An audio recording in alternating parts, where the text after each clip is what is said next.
Welcome back to Scorekeepers. I'm Angela. I'm Jerry. It was an exciting weekend of sports this weekend. No doubt, Angela. And here's what you can look forward to today on Scorekeepers. We're going to look at some college hoops action, a great early season matchup in New York as NC State takes on UConn. We're also going to look at some pro hoops action, a grudge match in LA as the Orlando Magic face Dwight Howard and the Lakers for the first time since the trade. And we're also going to look at the U.S. women's soccer national team as they continue their fan tribute tour in support of their gold medal effort in London this past summer. But first, let's talk about that SEC championship game. The Georgia Bulldogs battling the Alabama Crimson Tide, not only to see who would win the SEC championship, but to see who would go to the national title game next month. A lot at stake for that game. Both teams had to bring it to the field, and they really did. They really showed up. And I tell you, Angela, because the SEC championship game in recent years has been kind of a blowout. Usually those games are over by halftime. This game was far from it. It was refreshing to actually see a game that was a game and not just a blowout. Tell you, these are two teams. They have history going back in the SEC East and West. You know, Alabama wants to make up for their loss a few weeks ago to Texas A&M and get a chance to defend their BCS national championship in Miami next month against Notre Dame. They nearly lost that opportunity in the second half. Let's go to the footage. With Alabama down 4 in the second half, early in the third quarter, it looked like they were going to get that lead down to 1, but the Bulldogs get a block on the field goal attempt, and it's Alex Ogletree bringing it all the way back to make it a 21-10 Georgia lead midway through the third quarter. And Angela, it seemed like that one was all but over. Yeah, at that point, you know the Georgia fans were all buying their tickets to Miami. They thought that they had that game won. Well, it appears that they got those tickets from a scalper because the Crimson Tide came right back thanks to their punishing running game.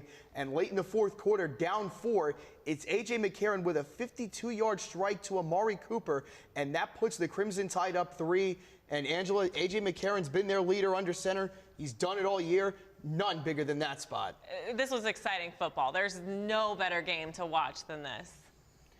Well, the game was not without its controversy. Georgia got one more chance late in the game for a chance to punch for its first national championship game appearance since 1980. They get the ball inside the 20 with under 20 seconds to go.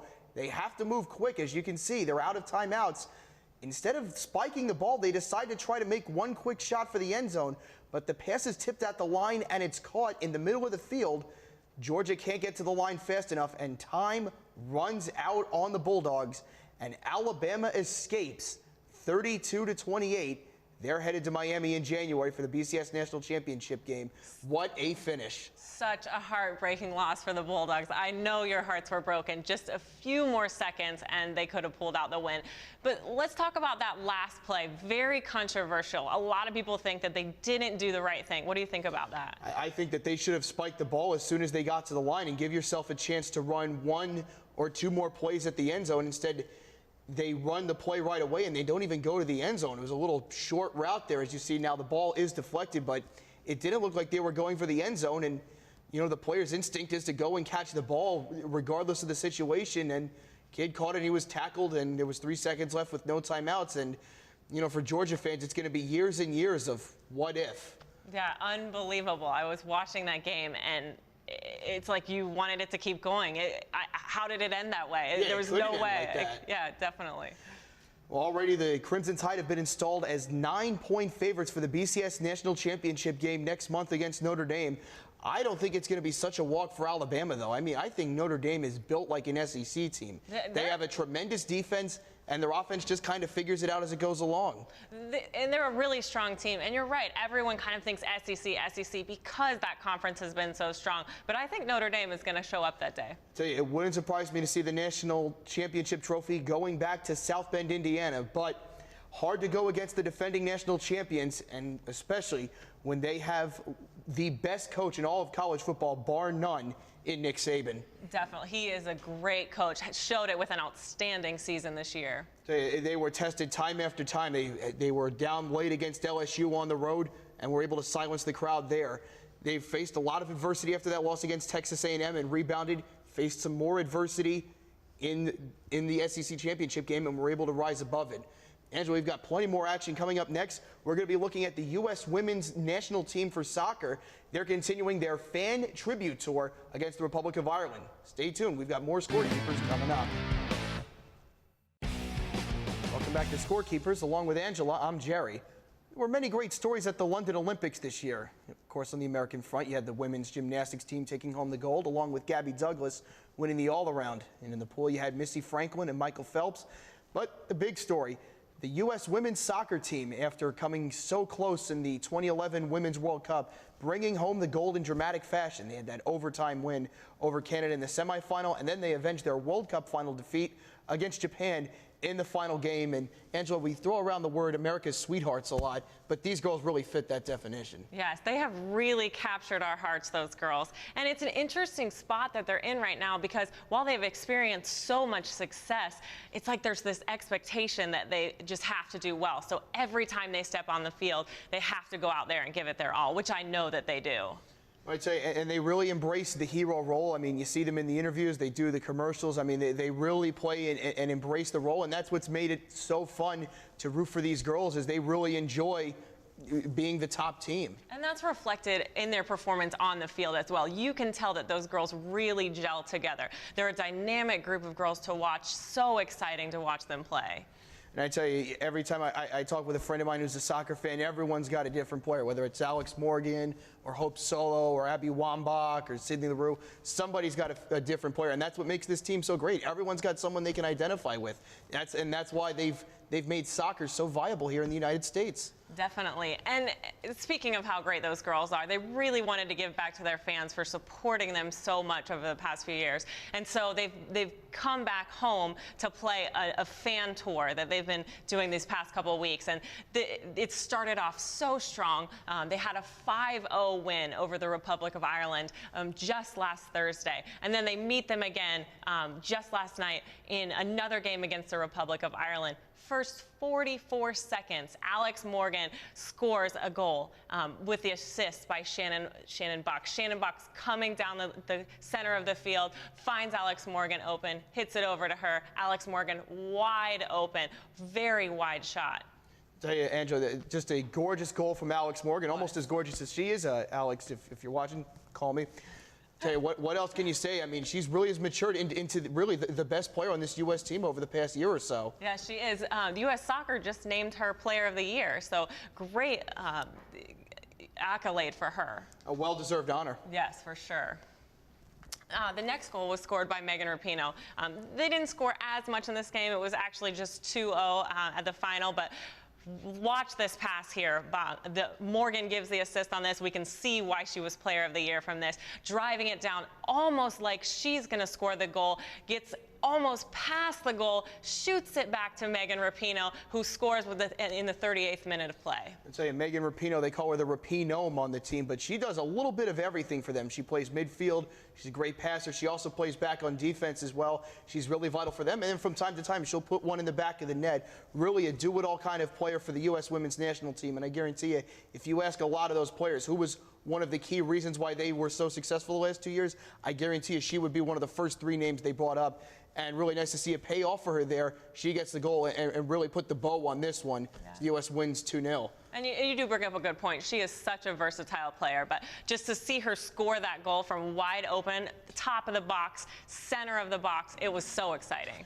I'd say, and the great thing, Angela, is to see, and you get to see this with some of the Olympic sports because it really is their every 4-year window, but the women are really enjoying this 2-year sustained run of popularity right now, and it's great to see them capitalizing on and realizing that, hey, we've got a broadening fan base out there. Let's go out there and thank them, and let's go on out there and put on a show for them. And they've done that, and that's really how you keep the momentum going. And if you want to make soccer that next big sport in America, this is how you do it. Absolutely, and they really have known how to do it. They're becoming the masters of that. For sure. Tell you, the excitement already there for the 2015 Women's World Cup. Of course, then in 2016 is the next Olympics in Rio. So that should be a lot of fun, Angela. Tell you, already counting down, and can't wait to see these girls go out there and defend their title. Definitely. It'll be fun to keep following these girls. Well, when we come back on Scorekeepers, we're going to move to the world of college basketball. A great matchup at Madison Square Garden the other night between UConn and NC State. We'll have all the highlights for you coming up next here on Scorekeepers. Welcome back to Scorekeepers. I'm Angela, along with my co-host Jerry. We've covered a lot of things on the show today. If you're just joining us, we talked about that exciting SEC championship game where Alabama defeated the Georgia Bulldogs. crushing win for the Bulldogs, I know. Then we covered the U.S. women's soccer team doing their fan tour, starting off with a great match against the Republic of Ireland, a 2-0 win in that match. They had defeated the Republic of Ireland 5-0 before that. But let's get on to one of my favorite seasons of the year. I know it's one of yours as well, the college basketball season. One of the teams to watch this year, Jerry, is NC State. Well, they made a great run last year. They got all the way to the Sweet 16, Angela, and very nearly knocked off Kansas, who ended up getting to the national championship game and really gave Kentucky a run for it. They've got some great talent on the team this year. They've got good coaching. They feel they can go even further this year. They faced a pretty good early season test against UConn Tuesday night in Madison Square Garden. They definitely did. Let's watch this clip where DeAndre Daniels alone for the three. UConn goes up 6. Now, UConn extends that lead to 11 points until Scott Wood of NC State, a long-range three, making the UConn lead only 8 points. They talk about a lot of the talent on North Carolina State. C.J. Leslie's the first name to leap to mind. We'll see him in a little bit. But Scott Wood really opens things up for them in the perimeter. He's a great three-point shooter. He can go off for 25 points at any time, and you see that range on display right there. Now let's back up and talk a little bit about UConn. They have a new coach this year. How do you think that's going to affect the team? Well, their new coach is Kevin Ollie, who replaces Jim Calhoun, who is a legend at UConn, basically made that program. He retired during the summer and handpicked Kevin Ollie to be his replacement. But UConn's in a little bit of trouble this year, Angela. They can't qualify for the NCAA tournament due to academic reasons, the new program that the NCAA has instituted this year. So it's going to be a real challenge for Kevin Ollie in his first season. And how heartbreaking that would be to know you have the skills, to know that you can get there, and then not be able to actually show up and play in the tournament. Well, it gives a lot of these kids incentive to hit the books harder because you don't want to be left out of the NCAA tournament over something like that. Yes, definitely. Well, let's get back to this game. We have a clip here of Lorenzo Brown with a floating layup. NC State goes up 1 at the half. They battled it out that first half with UConn up early and then NC State going up at the half. Yeah, UConn's got some scores, but NC State really was able to swing the tempo in their favor later in the half. And, I mean, they've got a lot more talent than UConn does. You look at Wood, you look at Brown, you look at Leslie, and you really saw the talent shine as we see here later on in the second half. You definitely did. And for both teams, I mean, both of these teams are very talented. They both had some great plays. Absolutely, and you're going to see that here as NC State was able to put their stamp on this game. Yes, C.J. Leslie, as you mentioned before, drives down, gets a slam. He doesn't pass it off. There's some players there, but he takes it for himself, gets that slam. NC State up 6. And really, that was the backbreaker right there. You could see the momentum on the NC State bench at that point. UConn had blown a double-digit lead at that point, and you saw in the second half why a lot of people think NC State could make that deep run this year, maybe get back to the Sweet 16, and maybe even further than that. They're going to be fun to watch this year, playing the Dukes and the North Carolinas of their conference. Yes, they definitely will be. That final score of the game, 69-65, NC State again beating UConn in such a great battle. Hey, always good to see college basketball taking center stage there at Madison Square Garden. You see a great ACC team and a great Big East team going at it. Doesn't get much better than that. Next thing you know, it's going to be January and conference play is going to roll around. Next thing you know, it'll be March. Time to fill out the brackets and sit back and watch all the fun unfold. I love March Madness, definitely. Tell you, it's going to be fun to watch. Stay here with us on Scorekeepers throughout the season. We're going to have all of the college hoops action for you. And coming up next on Scorekeepers, we're going to turn to the pro hoops. The Orlando Magic facing Dwight Howard and the Los Angeles Lakers for the first time since the trade in August. The Magic with revenge on their mind. And a little bit later, we've got our highlight of the day. It comes to us from the gridiron. It should be a fun one. Angela's going to have that one for you. We can't wait to show it to you. So stick around here. Coming up next on Scorekeepers, it's time for some NBA action. Stay tuned. You're watching Scorekeepers.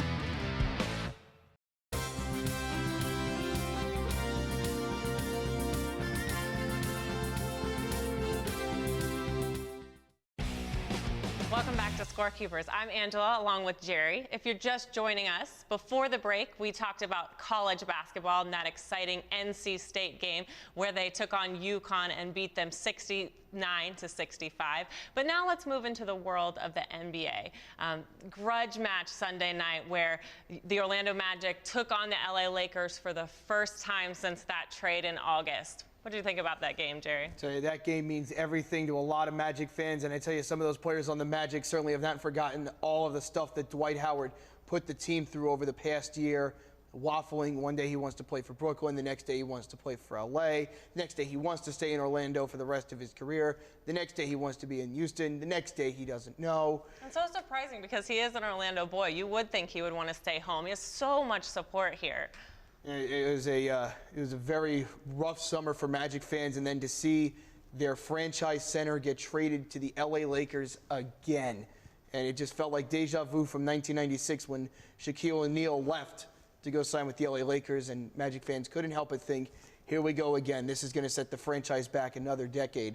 So if there was a must-win for the Magic this season, who have had a rough start at 5-10, this would be a must-win.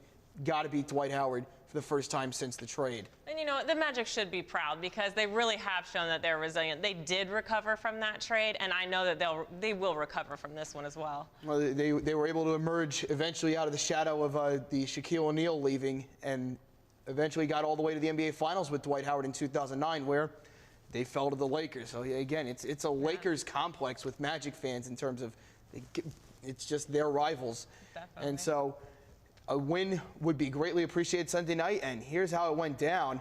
It was a back-and-forth game in the first half at Staples Center in LA, and the Magic closed it on a strong note.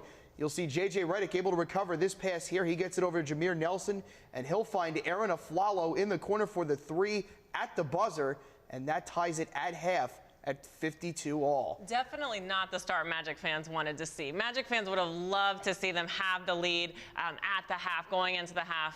But unfortunately, they didn't pull it out. It was tied up. Well, I think with a team that's got a bunch of future Hall of Famers in Kobe Bryant, in Dwight Howard, Pau Gasol, you know, and for a Magic team that's had a rough start, you certainly take going into halftime tied. That's a moral victory there, and you just kind of hope that they were going to hang around for most of that game, and they did. A tight game again going to the fourth quarter. A big play here. J.J. Redick drives, and he'll find Nick Vucevic, who was one of the players traded to the Magic in the four-team trade back in August. He gets the N1 there with the slam. That gave the Magic the lead, up by 2 late in the fourth quarter. And it was great seeing those players like Vucevic, who were traded onto the team, brought back, pull out and really be some strong contenders for the win.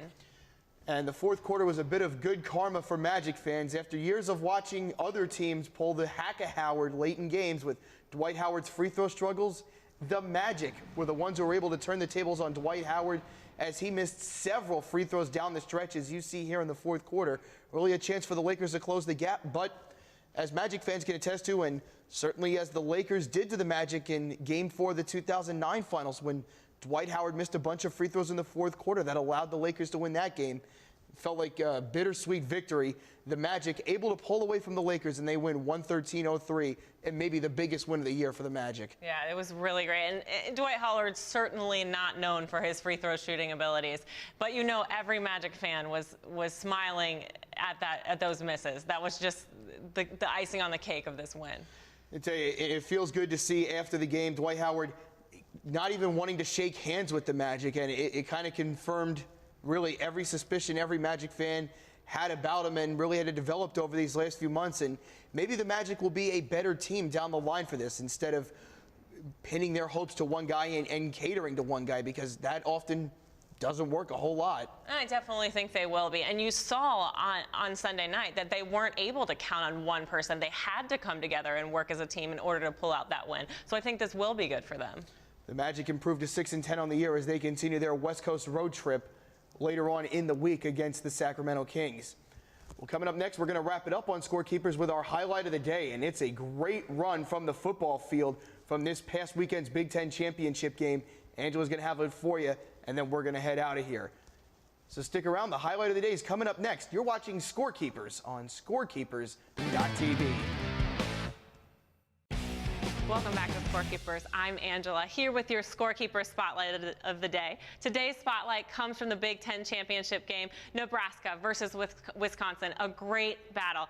I hope you saw this play because it was definitely one for the record books. If you didn't, we have it for you here.